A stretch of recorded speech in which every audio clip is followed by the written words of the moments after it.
नमस्कार, मैं हूं आपके साथ अनुष्का राय और आप देख रहे हैं खबर दृष्टि। हिट एंड रन मामलों के लिए सरकार द्वारा बनाए गए कठोर कानून का देश भर में विरोध चल रहा है। बहादुरगढ़ में ट्रक और ऑटो यूनियनों के पदाधिकारी की एक बैठक हुई, जिसमें सरकार को चेतावनी दी गई है कि अगर सरकार ने जल्द ही इसका कानून को वापस नहीं लिया तो देश भर में पूरी तरह से चक्का जाम कर दिया जाएगा। साथ ही यहाँ के ऑटो यूनियन के पदाधिकारियों ने सरकार से अभिनेता सलमान खान की तुलना प्रोफेशनल ड्राइवर से नहीं करने की भी गुहार लगाई है। बहादुरगढ़ के परनाला गांव में 17 ऑटो और ट्रक यूनियनों के पदाधिकारियों की बैठक हुई, जिसमें सरकार से हिट एंड रन मामलों को देखते हुए बनाए गए कठोर कानून का सभी ने एकमत से विरोध किया। ट्रक ऑपरेटरों का कहना है कि सरकार को अनुभवी कमर्शियल ड्राइवर और पर्सनल व्हीकल ड्राइवर में फर्क समझने की आवश्यकता है। अनुभवी कमर्शियल ड्राइवर पिछले लंबे समय से काम कर रहे हैं और कोई भी ड्राइवर सड़क पर गाड़ी इसलिए नहीं चलाता ताकि वह एक्सीडेंट कर सके। अचानक हुई दुर्घटना में दोष चाहे किसी का भी हो, लेकिन भुगतना हमेशा बड़े वाहन चालक को ही पड़ता है। कई बार पुलिस भी बिना वजह ड्राइवर को मामले का दोषी मानकर उसके खिलाफ केस दर्ज कर देती है। ऐसे में इस नए कानून की वजह से न सिर्फ ड्राइवर पर आर्थिक बोझ बढ़ने जा रहा है, बल्कि 10 साल की सजा होने से उन पर आश्रित परिवार भी पूरी तरह से बर्बाद होने की कगार पर पहुंच जाएंगे। उन्होंने सरकार से इस पर पुनर्विचार करने की मांग की है। हम आपको बता दें कि औद्योगिक क्षेत्र बहादुरगढ़ में 17 ऑटो और ट्रक यूनियन है, जिससे करीब 10,000 ड्राइवर जुड़े हुए हैं, जो रोजाना कमर्शियल वाहन देश भर की सड़कों पर दौड़ाते हैं। बहरहाल ड्राइवर का विरोध लगातार जारी है। देखना होगा कि सरकारी कानून पर क्या फैसला लेती है। यूनियन के जो इकट्ठे हुए हैं, सबसे पहले तो मैं सभी पत्रकार साथियों को हाथ जोड़कर नमस्कार करता हूं, जो आपने हमारी बात सरकार तक पहुंचाने के लिए आप यहां पर अपना कीमती समय दिया। आज हम सभी ट्रांसपोर्ट एक भुखमरी के कगार पर खड़े हो चुके हैं। सरकार ने जो इतने सख्त कानून बना दिए हैं, हम सरकार को थोड़ा अपनी तरफ से प्रयास कर रहे हैं, इकट्ठे हो गए भाई हमारी भी सुने और हमें भी थोड़ी राहत दे, क्योंकि एक ड्राइवर ऐसा है जो एम्बुलेंस से लेकर हवाई जहाज़ तक चलाता है और देश के विकास में ड्राइवर का एक अहम योगदान है। ड्राइवर के बगैर अगर ड्राइवर ने हड़ताल कर दी तो समझो सारा देश ठप हो जाएगा। इसलिए हम सरकार से यही रिक्वेस्ट कर रहे हैं भाई हमारी जो मुख्य मांगे हैं यही हैं भी एक आयोग बनाया जाए ट्रांसपोर्ट का, ड्राइवरों का, उसमें सारी सुविधाएं दी जाएं और हमारी बात भी सुनी जाए सरकार के लिए। अगर सरकार ने इस पर कोई हमारा बात पर एक्शन नहीं लिया तो हम फिर चक्का जाम करने के लिए और मरने मारने के लिए मजबूर हो जाएंगे। इसलिए हमारी यही सरकार से रिक्वेस्ट है भी हमारी मांगे जो है ना मान ली जाएँ। कब से चक्का जाम करने की तैयारी है? हमारा यहाँ पे जितने भी भाई इकट्ठे हुए हैं, सबसे पहले तो हम ज्ञापन के द्वारा एसडीएम साहब को, डीसी साहब को और फिर उसके बाद में सीएम साहब को अपना ज्ञापन देंगे। और अभी हमारा ऑल इंडिया लेवल पर सारी मीटिंगें चल रही हैं, जैसा भी होगा हम बता देंगे आपको।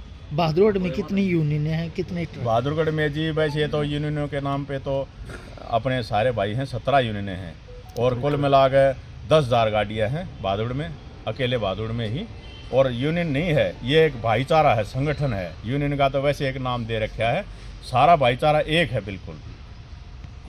हमारा जो मुख्य उद्देश्य यही है जी कि हमारी मांगे जो है ना सुनाई जा सकती है। मेरा नाम राजकुमार कौशिक है, द बीपीसी यूनियन का 30 साल पुराना सदस्य हूँ जी। सेक्रेटरी की सेवा करने का मौका मिला है और आज समस्त ट्रक यूनियन जो अपने बहादुरगढ़ की है उन सब का हम सहयोगी रहे हैं। वो क्योंकि ये सारे भाईचारे हमारे में से, हम इनसे, ये हमारे से, ये ताल्लुकात हमारे पुराने हैं, हमारे बड़े बूढ़ों के ताल्लुकात बने रहे हैं। सारी यूनियनें हम ही से निकली और हम इन्हीं से जुड़े हुए हैं। अब चूँकि ये यूनियनों का तो ब्यौरा हो गया, आपसे जो निवेदन है सरकार को हम पत्रकार के माध्यम से, आप सभी पत्रकारों के माध्यम से सिर्फ सूचना हम ये देना चाहते हैं कि जो ड्राइवरों के ऊपर इन्होंने, हम ये भी नहीं चाहते हैं कि भाई ठीक है जनता को हम पूरी तरह से मारने की छूट मांग रहे हैं। कानून का हम पूरी तरह से पालन करेंगे। हमारे जो ड्राइवर है 25-25, 30-30 साल, 10-10 साल पुराने अनुभवी ड्राइवर है, कॉमर्शियल ड्राइवर और मालवाहक ड्राइवर और पर्सनल ड्राइवर, इनमें उनको डिफ्रेंशिएट करना होगा, इसमें उनको फ़र्क समझना होगा। एक नौसिखिया अगर गाड़ी लेकर के निकलता है, हर किसी माल वाहन गाड़ी में जा कर के टक्कर मार देता है, तो चूँकि माल वाहन गाड़ी को ही पुलिस वाले, आईओ, इन्वेस्टिगेशन ऑफिसर किसी तरह से चार्जशीट में शामिल करेगा, भय दिखाएगा, तो इस कानून के दुरुपयोग का डर ड्राइवर भाइयों को बहुत ज़्यादा है। तीसरी बात कि एक ड्राइवर की पूरी आमदनी पूरी लाइफ में 8 से 10 लाख रुपये नहीं हो पाती है।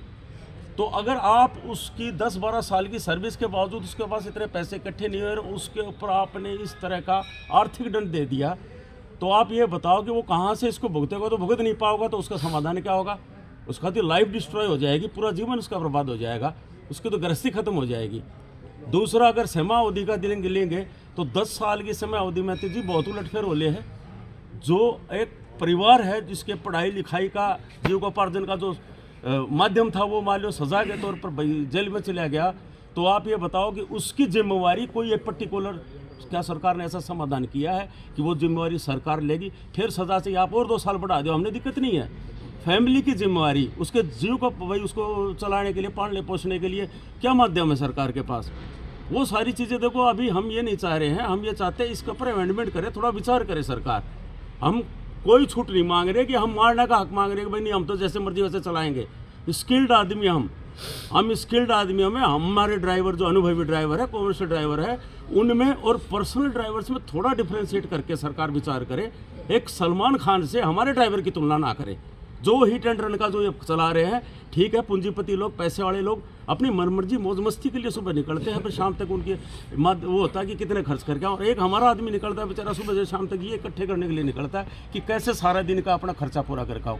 तो थोड़ा इन चीज़ों को आर्थिक स्थिति पर समझते हुए और इस पे इनको हमारे को थोड़ा सा मालवाहक कॉमर्शियल वाहन वालों को और ये जो पर्सनल को, इनको थोड़ा सा डिफ्रेंशिएट कर ले और इस आधार पर थोड़ा विचार कर ले। दूसरा, गारंटी कि भाई ये चीज़ किसी भी तौर पर इसका दुरुपयोग नहीं होगा, इसका दे दे हमें कि हाँ भाई ठीक है, इसका दुरुपयोग अगर कहीं भी होगा तो उसके खिलाफ भी इसी तरह से सख्त। दूसरा, हमें जिम्मेवार बना रहे हो प्रोफेशनली, और किसी प्रोफेशन में इतनी जिम्मेवारियाँ किसी को दी गई है। 2-2 करोड़ की मशीन ऑपरेट करने वाले जो ऑपरेटर हैं, क्या वो उस मशीन को पैसे भुगतते हैं या आर्थिक तौर पर किसी तरह का दंड भुगतते हैं? इतना जो आर्थिक दंड दिया गया है, क्या किसी और प्रोफेशन में दिया गया है? बस इतना सा। प्रोफेशनली हम लोगों को, प्रोफेशनल लोगों को इतना तंग ना किया जाए, क्योंकि हम पहले से बहुत मजबूर हैं। तमाम महत्वपूर्ण खबरों के लिए देखते रहिए खबर दृष्टि।